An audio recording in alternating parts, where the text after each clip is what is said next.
brands for big companies, then left that in 2011, started my own agency, Soul Camp Creative, where I've been working with smaller businesses and founders for the past 14 years. So what are we doing today? Our objectives for today. First and foremost, what is a brand? Most people, when I say that, they're like, oh, you mean my logo? No, I do not mean your logo. Oh, you mean my website? No, I don't mean your website. Those are assets of a brand identity. But when I am talking about a brand, I'm talking about the psychological imprint that your company, that your organization, whatever it is that you do, have on your consumer at every single touch point. So when they walk in your door, or when they come to your website, or when they see you on social media, or when they receive an email from you, what is that feeling that they have about themselves? What is that feeling that they have about you that's going to keep them coming back or choose you over another company that does the same exact thing? So what is a brand? We're going to talk about gain clarity on who you are, you're for, what you do differently, what your unique brand identity and brand footprint is. Begin to envision what you'll be seen as and known as in your industry and beyond, and then begin to understand how to implement all of this into your day-to-day. So why do you need a brand? Why? Well, many years ago, there was only one of whatever it was that you do. You own a printing company or you own a nail salon. There was only one in town, so you didn't really need to differentiate yourself. But now, and I always use this example when I'm speaking on stage, many of us have a nail salon or a hair salon that we go to. Why do we go to that one? Is it the haircut? Is it the nail? Maybe that's part of. But a lot of hair salons do good hair. A lot of nail salons do good nails. More than the nails, more than the haircut, it's the way that we feel in that place. We like the people. The chairs are comfortable. We like the music. They give us a massage. We have a good conversation with our person. We like the person. Most often, we like the person, right? So it's not necessarily about the deliverable. It's not necessarily about the nails. It's about we like how we feel around this person, right? Or around this organization, around this brand. We like how we feel there. And that's what keeps us going back. Again, not the nails. I go to my nail salon. They're horrible. Like my nails chip all the time. But like literally my nails chip all the time. But I love what they play on the TV. I love the massage. I love that they know that I'm going to be working on my computer and they make fun of me for it. I like how I feel there. So I keep going back. Again, my nails chip. I got it done yesterday. They're going to chip with this week, right? I know that.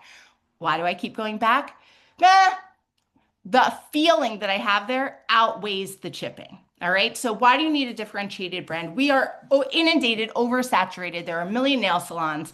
We need to be able to latch on to something to keep us going back to the one that we want to keep going. We want to connect to the story behind the clinic or the nail salon. I'll just use the nail salon because it's a small business. The nail salon, we want to know who the founder is. I love JJ. I feel connected to her. That's why I keep going, right?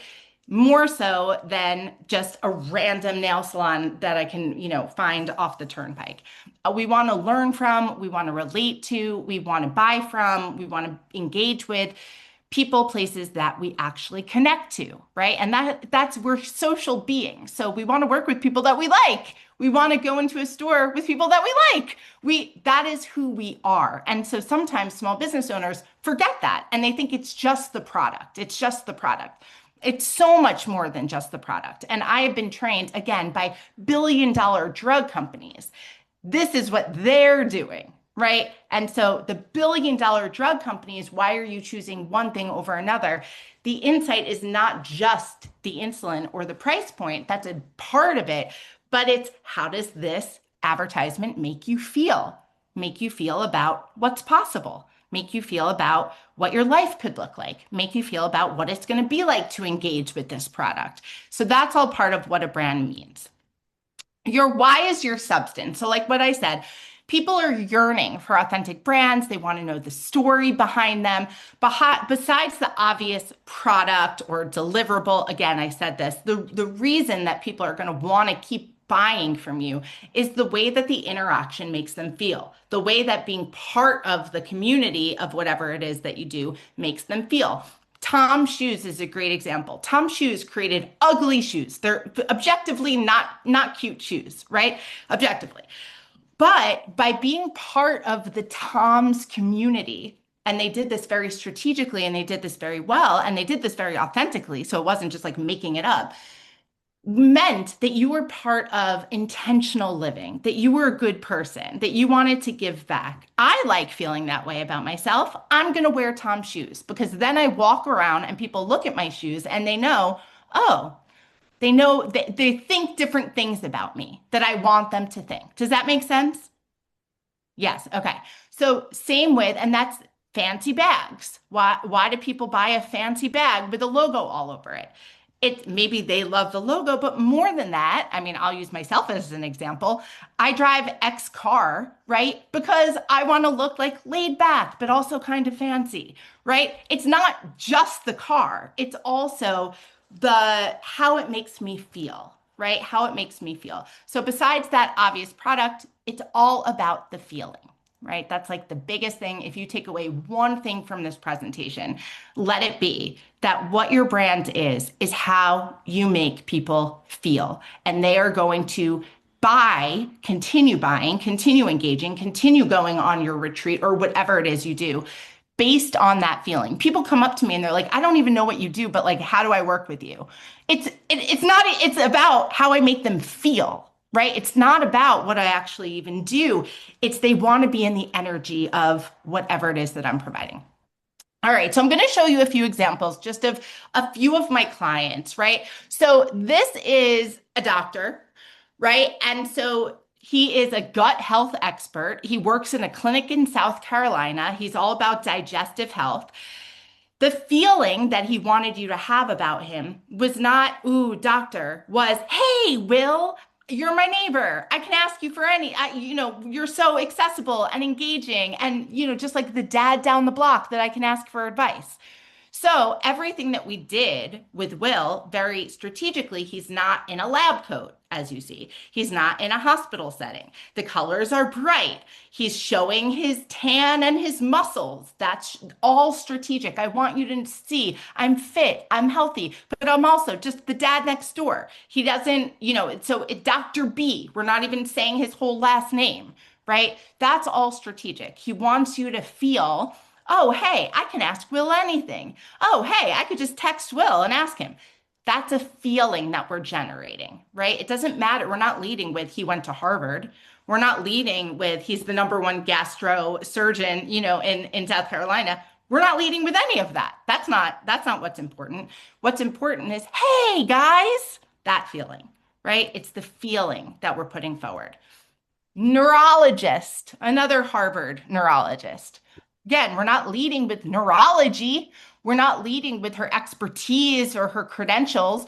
We're leading with, hey, I'm a mom. Hey, I'm a mom and I care about the brain. I want women to be so powerful, especially moms, right? That's her whole shtick, right? So it's not neurologist in a lab coat, come into my clinic. It's, hey, I'm a mom too. I want to help you have the best brain health that you can. Again, it's the feeling, relatable, accessible. Different from other neurologists I know, right? It's okay, tell me more. I want to learn from this person. It doesn't feel so overwhelming. It feels like something maybe I'll actually be able to understand what she's saying about my brain health. Menopause rocks. I always say, does it rock? Does it really? So Heather, again, OBGYN, there's a million OBGYNs. Why am I choosing Heather? The feeling I have of Heather, it's going to be fun. It's going to be funny, right? Maybe this doesn't have to suck as much. Heather's my friend. Heather believes that, menopause can be the best time of your life. Menopause, she's like rock and roll. We lead with that. It's not welcome to women's health. That's not the differentiator. The differentiator isn't the actual what she's doing, women's health, OBGYN. The differentiator is that feeling. And then her clinic follows suit, right? Because the biggest thing, and I'm going to talk more about this, but If you meet Heather in person and she's like, "Hey girl, yeah," it's like she's like she is this, right? And then you see her on social media and it's like, "Yeah, like same feeling." Yeah. And then you walk into her clinic and it's like the most boring clinic. That wouldn't make sense. And from a psychological standpoint, we lose distrust. So same with your company. If I'm on social and it's fun and it's vibrant and it's lively, and then I meet you and you're fun and you're vibrant and you're lively, and then I get emails from you and it's like womp womp womp. There's a distrust that happens. So whatever that feeling is, and it doesn't have to be fun and lively. It could be, I'll show you other examples that's not fun and lively. But wherever people are engaging with you, from your website to your social media to meeting you in person to opening the package, whatever it is, that feeling needs to continue happening. That is what makes a brand. So I meet Heather, I have that feeling, I go into her clinic. It's not the same feeling, but it's disruptive. It's not your normal OBGYN, right? Dr. Danielle Dick, she's a genealogist. A lot of these examples are doctors just because I just did a doctor's workshop. But, she's a genealogist. She works with DNA, but she's also an artist. And so that's what we're really leading with. Who she is over here isn't different than who she is as a founder, as a career. It's the intersection of that, right? Just like Dr. Gupta, she's a mom. That's a huge part of why she's doing the work that she's doing. She leads with that. That doesn't live in a corner over there. Same with Danielle. She's a genealogist. She's deep in the study of DNA. She looks at it as art. It's all the who she is as a brand is the intersection of that. So again, even we're not just leading with DNA, but we're leading with the artwork of. And then this is Raymond Teet, right? Again, these are all doctors. So like objectively, you could just put them in a bucket of doctors, right? But when you look at the brand of each of them, they're so unique and so differentiated, and each of them should give you a different feeling when you land on here. So Dr. Teets is very different than Heather Bartos. He is not, hey guys, he's very deep and intentional and like academic, and his whole background is in philosophy. And so his brand is not just medicine, integrative health, but it's finding meaning, because that's what he's actually doing in everything that he does. He's a philosopher at heart. Everything matters. So I'm going to keep saying this over and over and over again. And I'll use an example. So I once had this woman, I was doing a consult call with her, and I was in New York and she was in New York, and she was a psychotherapist or a life coach. And she was like the type of life coach that I would hire for myself. So she was very much like, Michelle, like get the F off the couch, stop emotionally eating, like put the popcorn down, enough, like very like in your face, no bullshit, like again, the type of coach I would want for myself, right? Not hello, like very much like abrupt. And so I was like, wait, you're amazing. You're awesome. I would hire you for myself. Why aren't you selling your programs? Why aren't you filling your practice? And I went to her website and it was like, namaste, namaste. So different than who this person in my Zoom was. It was a totally different feeling. And when I went to her, namaste, welcome, sacred womb, like lay down here, I immediately lost trust, because who she was in my Zoom, who she was on social, who she was when I saw her was so vastly different than the website, that even if I wasn't able to articulate it of, oh, I'm losing trust, there is an internal unconscious trust lost of something no longer feels right. Something no longer feels consistent. Something no longer feels the same. Boom, trust broken. And that could be enough, even if it's unspoken, for people to be like, I'm not going to read the rest of this site, or I'm not going to click the call to action, or I'm not going to keep scrolling down. Everything matters. So what do you want people to feel about you, about your product, about what you're selling, about what the promise is? What is that feeling? Do you want them to feel excited? Do you want them to feel held and taken care of? Do you want them to feel like, we got this, you can relax? Do you want them to feel a sense of freedom? Whatever that is, they need to feel that everywhere.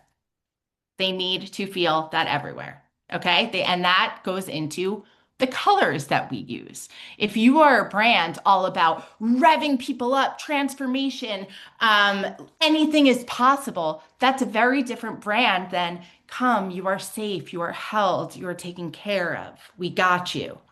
That is a very different brand in the words that you're using. That's a very different brand in the colors on your website. That's a very different brand in, the photography style, right? That's a very different brand because one is the feeling of exhale, calm down, and the other is the feeling of energy. That's a very different look and feel. Do you guys understand that?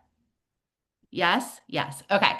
And this is where so many people go wrong, right? They're like, okay, have a business. Let me start a website. Let me get a website up and going. And listen, I get it. I ran an agency that did websites for 14 years. Like, yay, get your website going. But before getting your website going, you have to figure out, what do I want people to feel about themselves and about me and about this product? Because that's going to inform everything on the website. You can't just be, and a lot of people are like, oh, my brand is calm. Let me pick blue. That's not enough to really understand, to really have the impact that you're looking. Why blue? What kind of calm are you wanting them to have? Is it just calm? But then why are they going to take action? What is that action oriented? So again, everything matters. And every touch point leaves that psychological imprint. So how does your brand land? How does it feel? What is the personality of your brand? What are the attributes of your brand? How does your brand speak?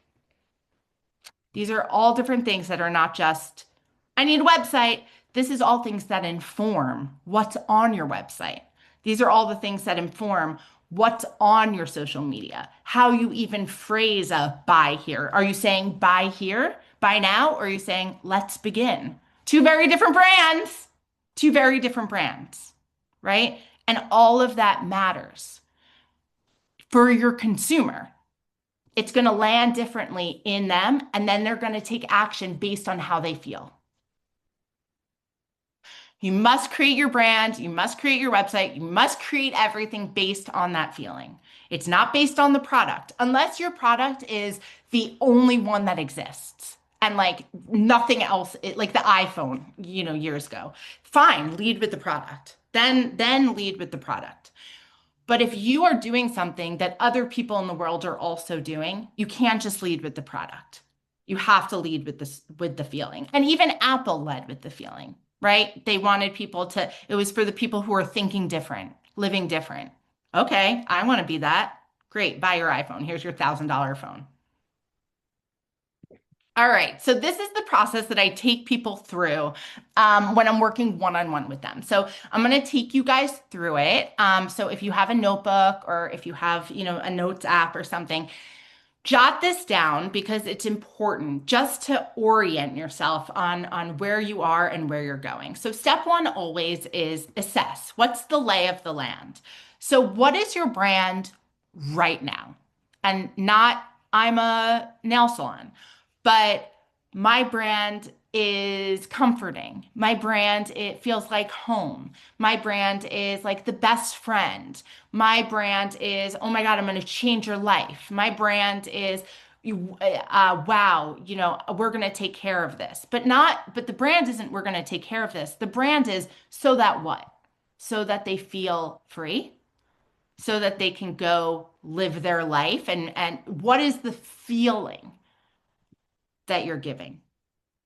So, what is your brand right now? As of today, what are you seen as? What are you known as? What are you known for in your industry and beyond? As of today. So, not future looking, not, if anything was possible, but just today. As of today, who are your current clients and why are they coming to you? So, what are they feeling? Are they feeling overwhelmed? Are they feeling hopeful? Are they feeling exhausted? Are they feeling Excited? Do they have like a big event coming? Like, what's going on with them? What are they feeling?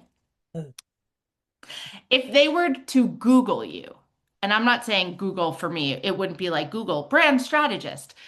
If they were to Google and they could like create anything in that Google to find you, for me, they would Google like brand strategist who goes deep into my personal story, but and pulls my message like abracadabra. If they could Google exactly what you do, what would that be? What are they feeling when they find you, when they land on your website, or when they land on your LinkedIn, or when they land on meeting you in person? What are they feeling? What are they hoping for?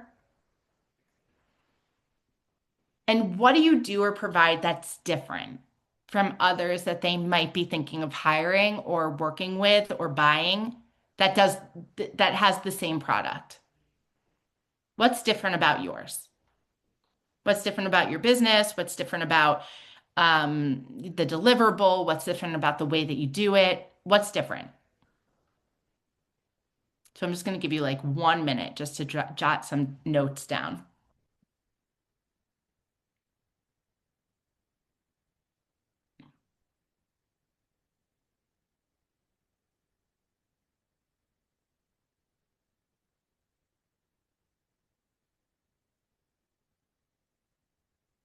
All right, so that's the current lay of the land, where we are today. Step two, looking forward and looking back. And I know a lot of this is what you do with silver, which is like the visioning and then the action. But fast forward, and what I always say to my clients is in a space of all things being possible, in a space of no holds bar. So no, oh, but the mortgage, or oh, but the loan, or oh, but the this, or oh, but the that, in a space of everything being available. It's 4 years from now. So if you have kids, add 4 years to their age. Or if you have a niece or a nephew, add 4 years to their age. It's usually a good way to assess time by the kids. So I would have a 12-year-old and an 8-year-old 4 years from now. 4 years from now, in a space of all things being possible, in a space of all things being available, abracadabra, no holds bar, how are you spending your time? Are you still doing the same thing? Are you still deep in your business? Do you still have this business? What else do you have going on? Did you write a book? Did you start a podcast? If so, what's the book about?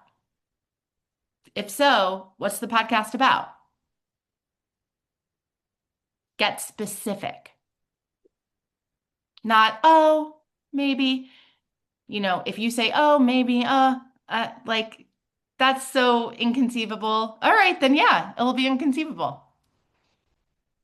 But if you are able to really, really see, no, in 4 years from now, I'm doing X, Y, and Z, and this is then the universe, your actions reorients itself appropriately.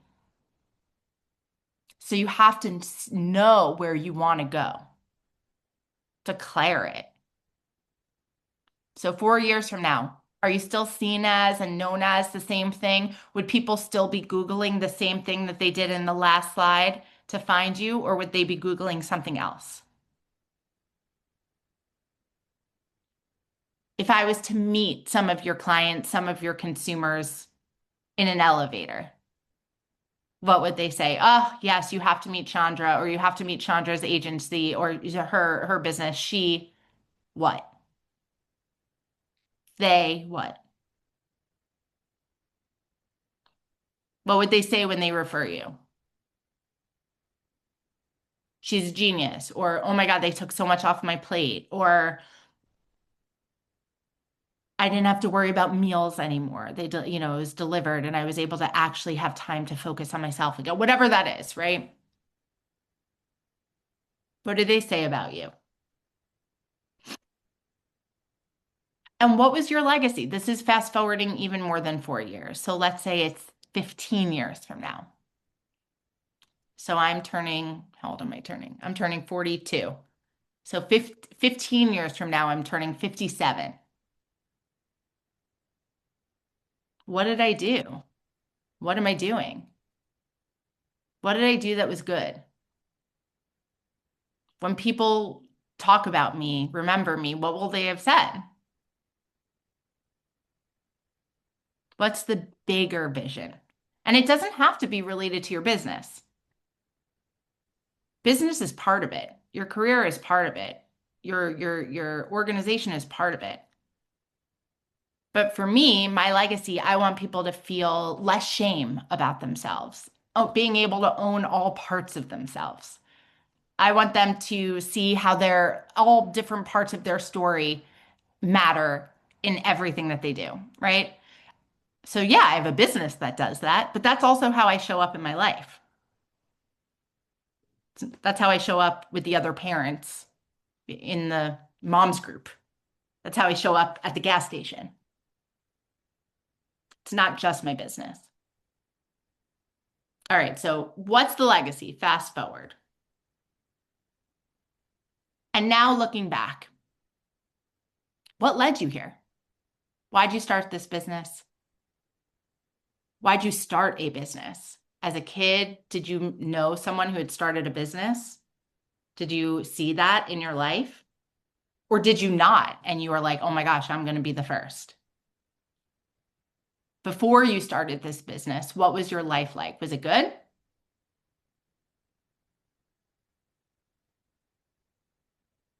What has the journey been like? Ups and downs and all around? People say entrepreneurship is the ultimate spiritual journey of a lifetime. And I can attest to that after the last 15 years. So, what has the journey been like? How has it felt like? What have you been going through? What are you going through? So often, the things that we have gone through or even are going through now are the things that we're meant to help our clients with, things that we're meant to help our consumers with. So for me, I had a whole lifetime where I felt like I didn't belong. Of course, my mission on this planet is to help people feel that they belong. I had so much shame about going broke and then having money. And of course, I talk about that so people don't feel shame, right? So whatever we've gone through, whatever we're going through now, hint, hint, hint. So often that's what we're here to help people with too. What has the journey been like? What has been any of the standout moments? What did you wish you knew before you started? And hint, hint, this question is, what are you here to teach other people?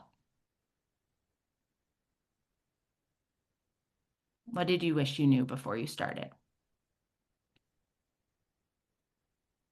So that's looking back. That's looking forward, looking back. And now we look through the common threads. So see if in any of these notes, maybe what people said about you in your legacy, or what your client was hoping for, or what they would Google. Are there any words that appear over and over? So for me, it's like shame, belonging, like those would be the words that kind of pop out in my story. Shame, belonging, like purpose. For other people, they're big containers, freedom, growth. And if not, that's okay too. But if there are any words that, let's say, appear more than once, pay attention to that. Pay attention to that because that shows me, oh, this brand has something to do with blank, freedom. This brand has something to do with energy. This brand has something to do with rest. This brand has something to, even if the product on paper doesn't look like it has anything to do with rest. But the brand itself, the promise, the end game, how people are going to feel has to do with that. Does that make sense? Okay. So we go through and we see, all right, any big ideas? Because then the brand becomes not about nails, but about feeling that community, right? The brand becomes not about hair, but becomes about being accepted exactly as you are, full self-expression. It's not hair, it's not nails. It's how you feel there. It's how you feel engaging. And now what? So if your brand is about, for me, right, brand strategy, but really about shame, that's going to change how I write emails. It's not just going to be about logos. It's going to be about your story. If my brand is about freedom, even, I'm how I sign off my email or what I put is going to give people that feeling of freedom. Maybe instead of saying with gratitude, I say go fly, right? It's like these little tweaks that are not little tweaks because that is unconsciously what is leading us to make decisions. If your brand is about belonging, that changes the type of photos you're going to have on your website. It's not just going to be solo shots. It's going to be people in community, right? So whatever theme or themes or words came through, how does this apply to what you're posting, what you're sharing, how you're presenting things? I had a brand soul camp that was sleepaway camps for adults all over the country. And at the core of it was play, right? So it wasn't just camp, it was play.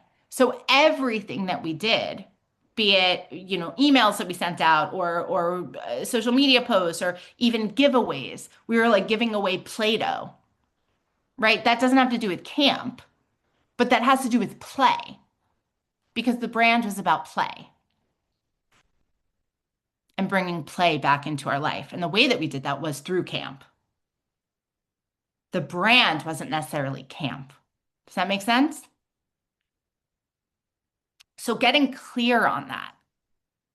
And then even your image of yourself, who you are in the world, isn't, oh, I own a nail salon, but it's, oh, I'm here to empower women in full self-expression. Right now, I'm doing that through a nail salon.